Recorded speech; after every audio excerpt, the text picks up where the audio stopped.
Oke, assalamualaikum warahmatullahi wabarakatuh. Eh, Salam sejahtera untuk kita semua. Di sini saya akan eh, sedikit akan mentutorialkan hasil belajar dari mata kuliah metodologi yang diampu oleh Bapak Basrowi. Di sini saya akan mentutorialkan apa yang sudah diajarkan oleh Bapak Basrowi untuk cara penggunaan aplikasi Smart PLS. Baik, yang pertama kita buka dulu untuk aplikasi Smart PLS-nya seperti ini. Lalu yang kedua, kita membuat project baru. Nah, membuat proyek baru dan harus diberikan nama proyek atau nama sesuai nama masing-masing. Oke, di sini saya akan kasih nama saya sendiri. Dari Kusuma Smart PLS Latihan 2023. Selanjutnya, oke. Nah, karena di sini belum ada datanya,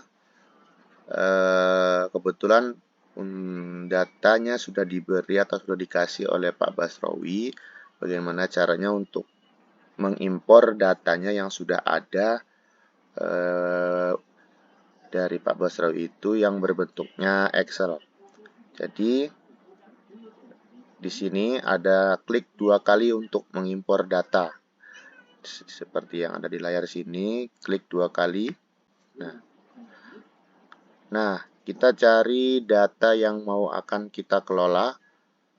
Nah, ini datanya. Lalu open.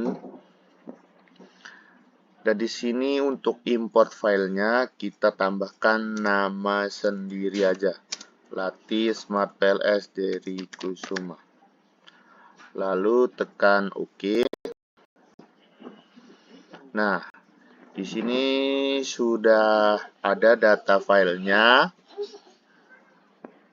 yang sudah kita impor tadi, yang sudah diberikan oleh Pak Basrowi. Selanjutnya kita beralih ke sini, yang ini, yang ada nama dari Kusuma Smart PLS Latihan 2003. Kita klik 2 kali di sini agar nanti mengeluarkan indikator yang sebelah kiri ini nih, yang di sini. Kita klik 2 kali.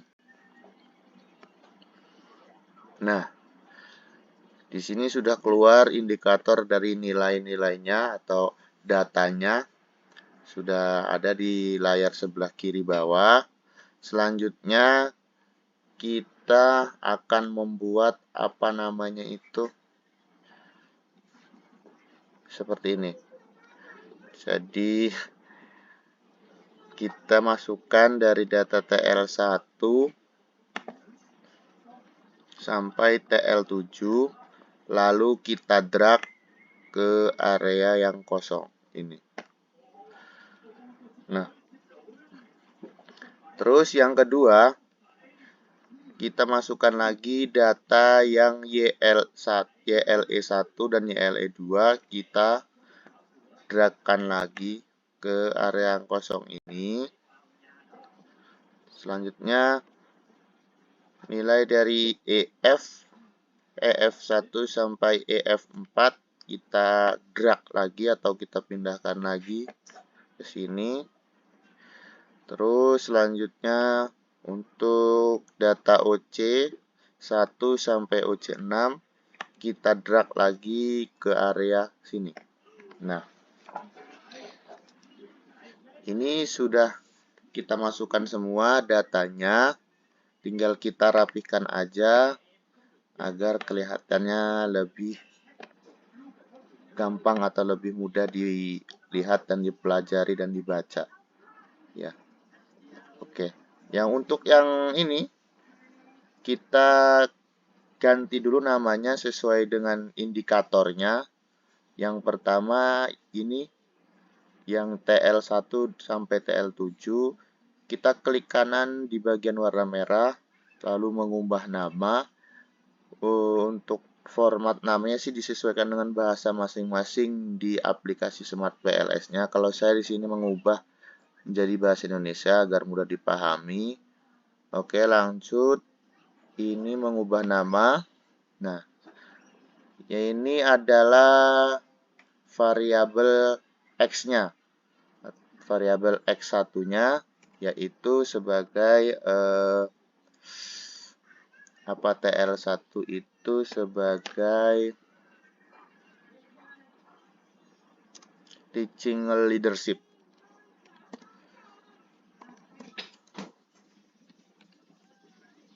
Teacher bukan teaching, teacher leadership. Ini sebagai variabel X1-nya. Lalu kita oke. Yang selanjutnya ini yang variabel kedua atau kita rename lagi. Ini rename. Ini adalah sebagai variabel X2-nya yaitu YLE atau Your Leadership. Ya, sebagai variabel X2-nya.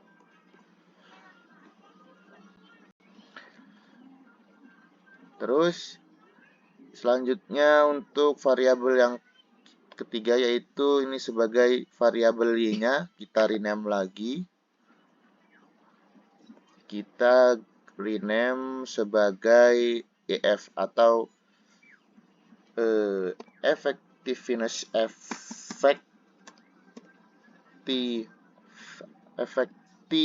ya. Apalah itu, lupa.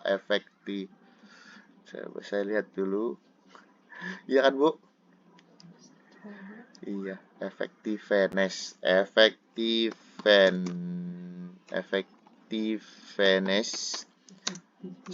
school. Ini sebagai Y-nya.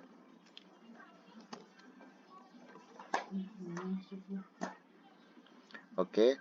Selanjutnya ke variabel yang selanjutnya kita rename lagi ini sebagai variabel Z-nya UC atau output school.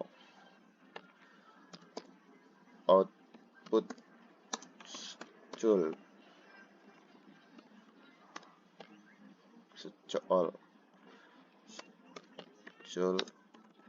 School sebagai variabel Z-nya. Oke. Kita sudah mengganti atau merename dari variabel-variabel tersebut. Selanjutnya, nah untuk ini karena dilihatnya berbenturan, kita geser dulu untuk mendapatkan indikator rapi kanannya seperti ini. Nah, agar tidak berbenturan. Nah, kalau sudah seperti ini, kita lanjut ke untuk menghubungkan antara variabel dari variabel X, X1, X2, dan variabel Y dan variabel Z kita hubungkan. Pertama, kita klik ini, menghubungkan yang ini, lalu kita hubungkan antara variabelnya. Yang pertama, kita hubungkan antara variabel X1-nya ke variabel Y. Yang kedua, kita hubungkan antara variabel X2-nya ke variabel Y juga. Selanjutnya, kita hubungkan antara X1 ke variabel Z. Terus dari variabel X2 kita sambungkan ke variabel Z. Lalu kita sambungkan lagi dari variabel Y ke variabel Z. Nah, sudah tersambung. Sudah tersambung ya, sudah menghubungkan antara variabel. Selanjutnya, oh ya, agar ini terlihatnya lebih menarik atau tidak berbenturan, kita pindahkan dulu untuk ini. Butir-butirnya ini kita pindahkan dulu agar tidak bertabrakan nantinya. Kita rapikan seperti ini. Oke. Kalau sudah dikira rapi, kita lanjut ke step selanjutnya, yaitu untuk apa namanya,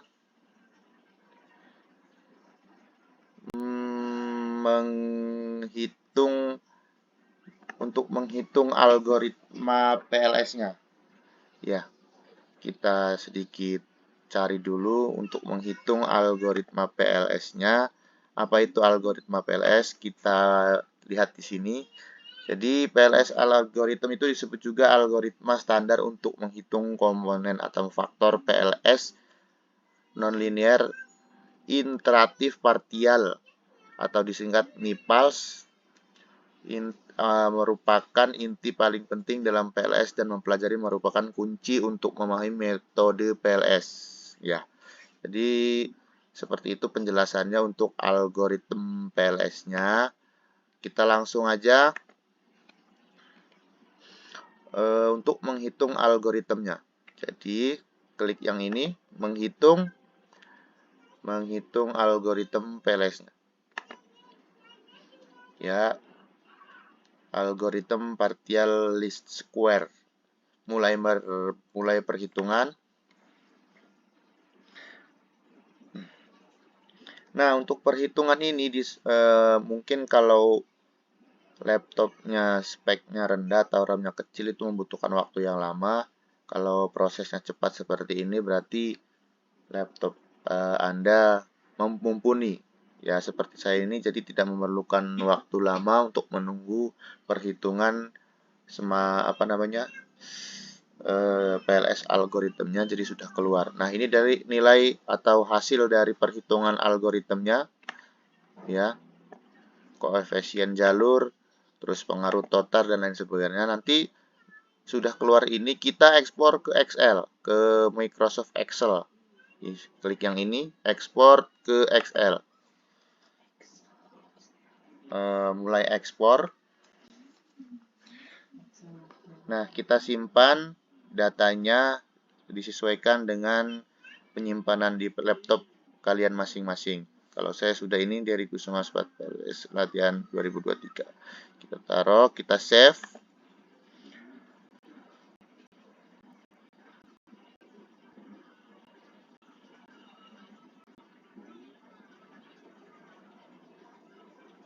Oke, ini hasil dari ekspor tadi yang sudah lengkap hasil dari algoritma PLS-nya. Hasil akhirnya sudah keluar.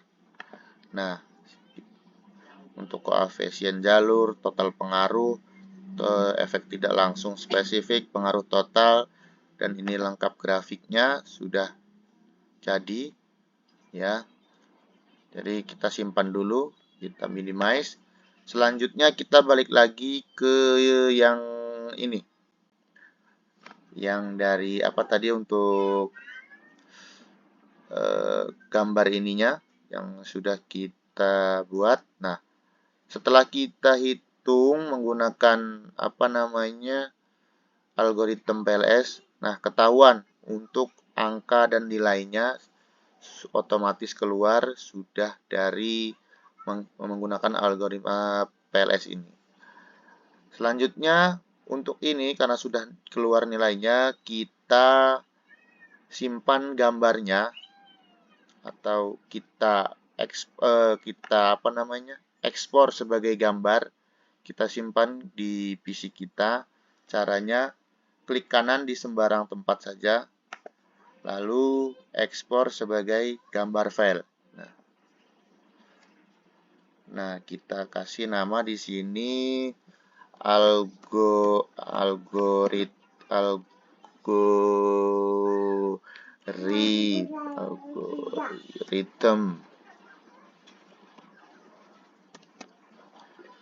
PLS dari Kusuma. Kita simpan. Ya. Nah, sudah tersimpan ini hasil ekspornya sudah menjadi gambar.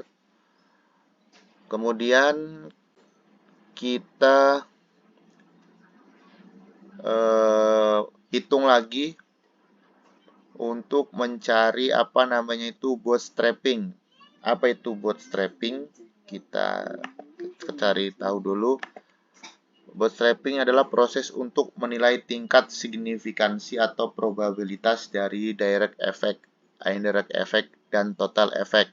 Selain itu, bootstrapping juga dapat menilai tingkat signifikansi dari nilai-nilai lainnya, R square dan adjust R dan lain sebagainya. Bisa kita baca atau kita bisa pahami melalui artikel-artikel yang berkaitan tentang Smart PLS. Ya, oke. Selanjutnya kita mulai menghitung untuk menghitung bootstrapping-nya. Pertama kita klik menghitung. Lalu ada bootstrapping. Kita klik bootstrapping. Lalu mulai perhitungan.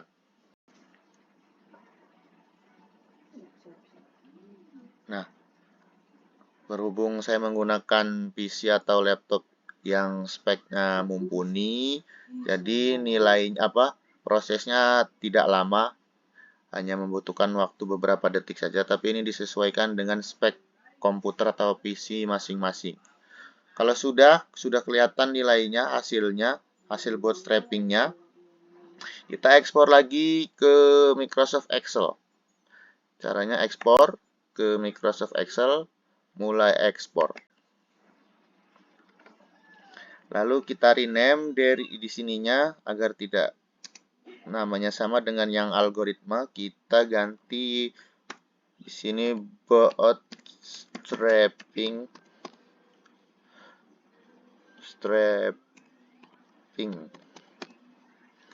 Lalu kita save.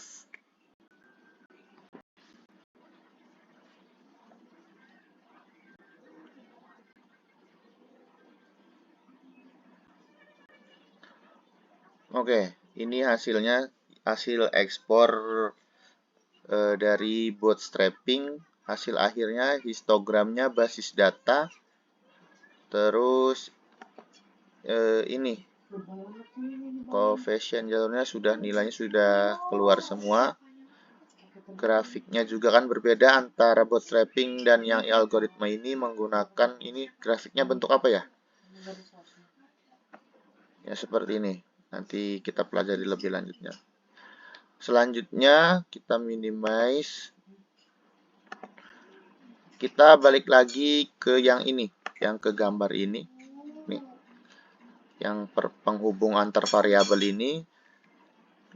Kita simpan gambarnya setelah keluar nilai dari algoritma dan bootstrapping-nya. Sudah keluar ya. Nilainya berbeda antara algoritma dan bootstrapping ini.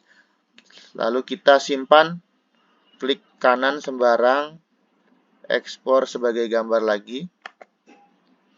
Ya, kita rename bootstrapping Smart PLS. Ya, ini dia. Ya, kalau sudah, mungkin cukup sampai di sini karena saya juga atau Pak Basrawi juga menjelaskannya atau menyampaikan materinya sampai sini. Jadi saya cukupkan sampai di sini. Nanti kalau sudah ada pertemuan selanjutnya kita bisa lanjut dari pertemuan ini. Kurang lebihnya saya mohon maaf. Billahi taufiq wal hidayah. Wassalamualaikum warahmatullahi wabarakatuh.